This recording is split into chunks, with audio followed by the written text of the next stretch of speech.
The man's mouth was forcibly pried open, and a dog collar was shoved in with brutal force. He struggled desperately to resist, but the assailant showed no intention of stopping.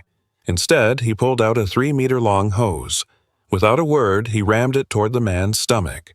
The man was so terrified, tears streamed from his eyes. He wanted to struggle, but was tied down tightly. The attacker used every ounce of strength he had, viciously forcing the tube down his throat. The man's throat was completely obstructed. He had no strength left to resist. Then, with a sudden thrust, the hose jabbed directly into his stomach. It felt like 1,000 arrows piercing through his gut. All he could do was gasp and let out muffled cries. That's when the man flipped a nearby switch. Hundreds of eels surged out all at once, slithering through the hose straight into the man's mouth. His eyes widened in horror, but all he could do was watch them fill his insides. A few gulps and gurgles later, his stomach had become a paradise for eels. Then came 6 hours of silence, enough time for the eels to ferment and merge with his stomach acid. From the mixture, a few drops of yellow liquid would be extracted. The entire process was part of an experiment to develop an elixir of immortality. When the man finally woke again, he found himself lying in a hospital bed at a nursing home. His left leg was wrapped in a cast. The horrifying scene from before felt like a bad dream, yet something in his stomach didn't feel quite right. Just as he was puzzling over it, the head of the facility walked in and explained, "You were in a car accident yesterday. You collapsed on the roadside. One of our staff happened to pass by and brought you in. Besides your leg injury, the rest of you is fine. So, take your time and recover here." Still confused, the man said nothing. The head smiled warmly and added, "Be sure to drink plenty of water here. It helps with leg recovery." After the head left, the man didn't think much of it. He lifted the cup and drank it all in one go, but just then, he noticed something was off. There appeared to be a small bug at the bottom of the cup. He reached in with his finger, and was shocked to find it was still alive. Startled, he flicked the squirming insect away, but didn't think too much of it. But what he didn't realize was that he had already fallen into a sinister trap. With the help of a cane, the man explored the nursing home, marveling at a place unlike anything he had ever seen. Centenarians danced gracefully in water aerobics sessions. Some even lived inside steam chambers.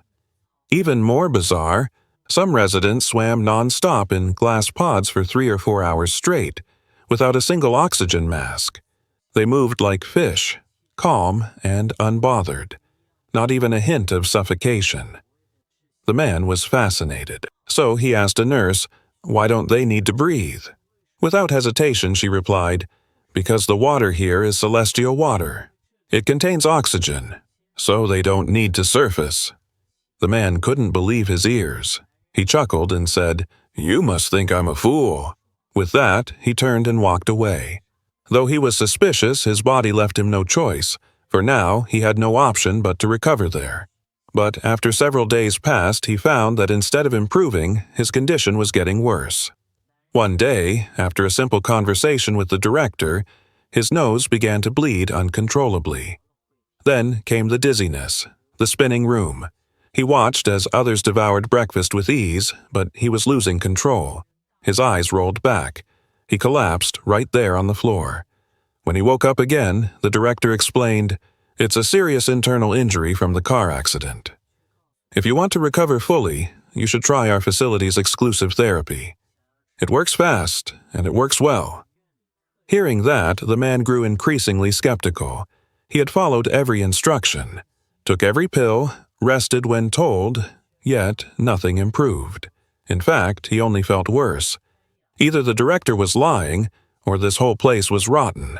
But suspicion wasn't enough. He needed proof. So, to get to the truth, he pretended to comply with the director. He agreed to the treatment. But what he never expected was that this so-called therapy would nearly cost him his life. As he lay there, thinking he was undergoing natural detox, suddenly, thousands of eels surged toward him. The man was instantly paralyzed with fear. He struggled with all his might, desperate to escape the swarm of eels. But these slippery creatures were relentless. They swam in circles around him, refusing to leave. It was as if they were waiting to feast. Panicking, the man swam toward the glass wall. He pounded on it wildly, begging for help. But the on-duty doctor was slacking off, completely oblivious to the cries for help. More and more eels were pouring in. Now they were all swarming around him. He had no choice but to change direction and swim upward. Suddenly, one eel yanked off his oxygen mask with a snap. He glanced down at it. Retrieving it was impossible now. So he filled his lungs and pushed upward, holding his breath. He reached for the main hatch, but the door wouldn't budge. It was far too solid. Panic set in.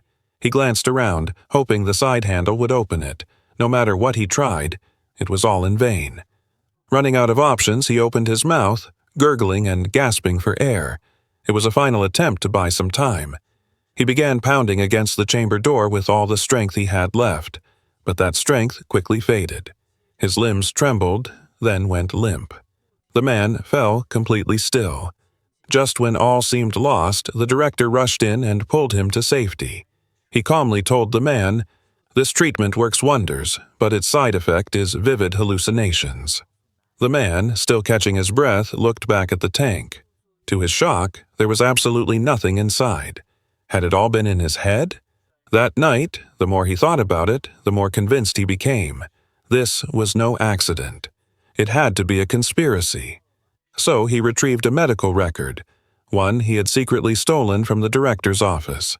He needed to understand why the elderly here were so strange. But the document made no sense to him. What now? He couldn't trust the doctors here. So he had to find help down the mountain.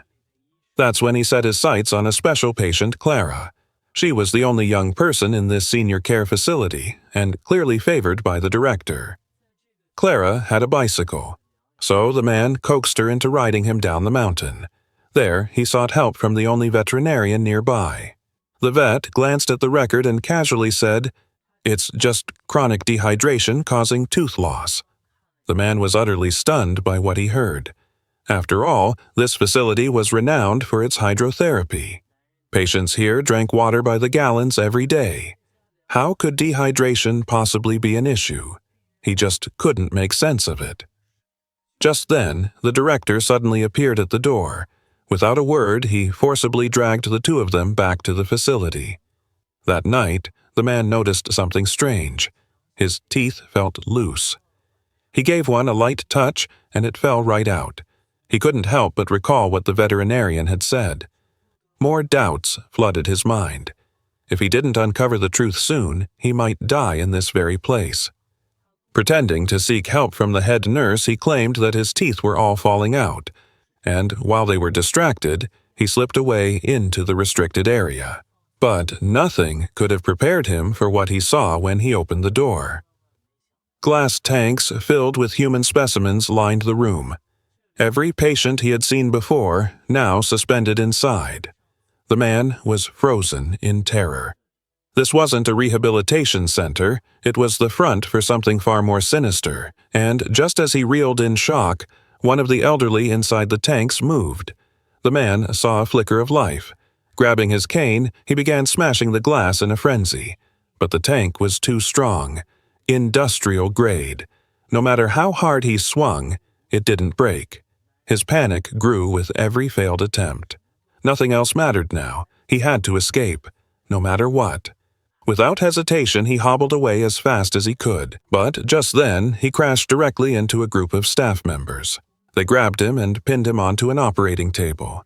The director was ready to teach him a lesson. He pulled out an electric drill and aimed it at the man's teeth. The whirring sound filled the room. The man gritted his teeth in fear. Without any anesthetic, the drill tore into his front tooth with brutal force. A sickening crunch followed. Blood poured from his mouth like a fountain. It splattered across the floor in a crimson arc. And his front tooth was gone, ripped clean out. The director stood calmly by, muttering, "That's your punishment for entering forbidden ground." But the man wasn't giving up yet. He had to escape this nightmare. Later that night, he slipped into the back of a truck headed down the mountain. Then, he rushed straight to the police station to report the crime. Agitated, the man shouted that the director was conducting human experiments. He claimed there was a secret room full of corpses. Upon hearing this, the sheriff showed no surprise. In fact, he remained disturbingly calm. He reassured the man that he would take care of the situation. He just needed to bring someone over. Hearing that from the officer, the man finally breathed a sigh of relief.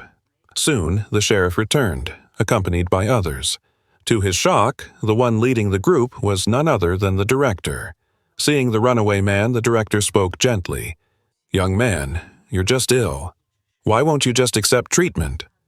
Why make such a fuss? You came to our facility because of recurring hallucinations, remember? Everything you just described, those were delusions. You're having another episode." The man stood frozen. Was this really happening? He knew he wasn't sick. He ended up at the facility after a car accident, not by choice. He confronted the director. "I saw bodies in tanks. One of them was the old man I spoke with." To that, the director merely nodded and replied, "Oh, so that's who you meant." And just like that, he brought the old man out. Seeing him alive and well left the man speechless. Could it really have been a hallucination? For the first time, he began to doubt himself.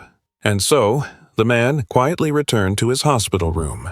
Before long, he began to believe that maybe he really was ill. That night, the toilet kept making odd noises. Cautiously, the man approached. He stared at the trembling lid, and slowly lifted it, only to find it teeming with writhing eels. The sight nearly made him fall backward in shock. When he dared to look again, the eels had mysteriously vanished. Then, as he opened the lid again, he caught a glimpse of one slithering away. At that moment, the man completely broke down. Was it real, or just another hallucination? He refused to believe he was insane. In a frenzy, he began tearing at the toilet and hurled it violently to the floor. Amid the chaos and shattered porcelain, he curled up in a corner, trembling. He didn't know what to believe anymore. Maybe, just maybe, he really was sick. He was tired, too tired to resist anymore. From then on, he simply did whatever the nursing home told him to do. No more questioning, no more rebellion. His expression grew dull, his eyes lifeless. And so, the days passed. Then, one day, a thought struck him. He remembered. He wasn't sick at all before arriving here. It was only after entering this place that his health began to spiral. He glanced at the cast on his leg. Could it be? The injury was a lie? Without hesitation, he grabbed a shard of glass and started tearing off the cast like a madman. Moments later, a perfectly healthy leg was revealed before his eyes. He tested it, took a few steps. Nothing was wrong. Not at all. The broken leg was a lie. A trap. Which meant everything he had seen before was real. Fury overtook him. Gripping a shovel tightly, he marched toward the entrance of the basement. He had suspected this place before. Every night, people were secretly moving bodies down there. When he stepped inside, what he saw froze him in place. The room was filled with eel specimens of every kind, charts and diagrams, and even a grotesque mask made of human skin. On the dressing table lay a bloody bandage. Suddenly, it all clicked. And strangest of all, hanging in the center of the hall, was a photo of Clara. What was going on? Wasn't she just another patient? But judging by her clothing, she looked more like a noble, a duchess perhaps. And then it hit him. He recalled an old legend. 200 years ago, this place was a castle. The Baron, obsessed with preserving his bloodline, attempted to marry his own sister. But when he discovered he was infertile, he began using the villagers in twisted experiments, in search of a cure. When his secrets came to light, the villagers burned the place to the ground. Could Clara be a descendant of the Baron? He moved deeper into the darkness with his shovel. Suddenly, he heard footsteps behind him. The man quickly ducked behind the wall. A worker appeared, pushing a stretcher carrying a body. He pulled back the sheet, and underneath was a dried-out corpse. The man held his breath, not daring to make a sound. Then, the worker grabbed the stretcher and lifted it up. The worker tossed the corpse straight into the eel pond. In an instant, hundreds of eels surged forward. Within seconds, the body was picked clean. The man was horrified. So many elderly people in this facility. And that could be their fate as well. Panicked, he rushed to the main hall. He tried to warn everyone, begging them to wake up. "You're not even sick," he shouted. "The director wants to kill us all." But their eyes were empty, soulless. They had become living husks. They didn't hear a word. Instead, they restrained him tightly, and once again he was dragged back to the lab. This time, there was no mercy. He couldn't endure the torture. He stopped resisting. No more fighting back. He became just like the others, obedient, broken. Then Clara found him. She begged him to help her escape this cursed place, but when she looked into his lifeless eyes, she felt all hope fade. Tonight, the director would force her into marriage. There was no time left. But just when all seemed lost, the man returned. He had been pretending all along. He had discovered a book that exposed the truth. The director was actually the Baron from 200 years ago, and Clara was his daughter. They were never killed in the fire. They had survived by using an elixir of immortality, remaining alive all this time. Now the secret was out. The director no longer hid his intentions. He tore off his mask of civility. But the man was ready. He had brought gasoline. He lit a match and set him ablaze. But the director's strength was beyond human. He lifted the man like a rag doll. The fight was completely one-sided. The man was no match. Then, Xiaomei stepped forward. While the director was distracted, she grabbed an axe and slammed it into his skull. It was over in an instant. The fire spread rapidly, engulfing the entire basement. And yet, the other elders made no attempt to flee. The man and Clara had no time to waste. They jumped on the bike and rode away. But in the final scene, the man's sinister smile left us all uneasy. Maybe, just maybe, he had discovered the secret to immortality. Or perhaps, he was simply smiling at the taste of his long-awaited freedom.